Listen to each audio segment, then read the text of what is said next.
नमस्कार, प्रणाम, अस्सलाम वालेकुम और हमारे भोजपुरी ताज़ा खबर में आप सबका स्वागत है। भाई का चैनल बिहार 28 में बहुत बहुत स्वागत है। तो हमारे चैनल में अगर नया है तो हमारे चैनल को शुरू से लेकर एंड तक बने रहिए, क्योंकि भोजपुरी से रिलेटेड हर खबर सबसे पहले हमारा चैनल में आता है।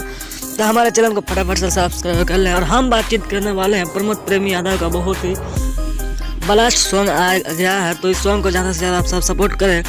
और क्या कुछ जानकारी आपको डिटेल में देंगे तो हमारे वीडियो में शुरू से लेकर एंड तक बने रहे। तो चलिए बिना समय लेते के आपके वीडियो शुरू कर देते हैं।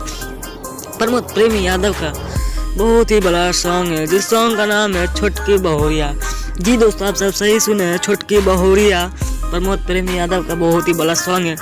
इसको रिलीज किया जाएगा 22 नवंबर को। जी दोस्तों सही सुने, 22 नवंबर को यानी कि आज ही के दिन रिलीज किया जाएगा जेब म्यूजिक चैनल यूट्यूब चैनल से। आप सब ज़्यादा से ज़्यादा इस चैनल को सपोर्ट करें और हमारे चैनल को सपोर्ट करें। बाकी हमारा वीडियो कैसा लगा आप सबको कमेंट में ज़रूर बताया। ज़्यादा वीडियो अच्छी लगे तो ज़्यादा से लाइक करें, कमेंट करें, शेयर करें। धन्यवाद।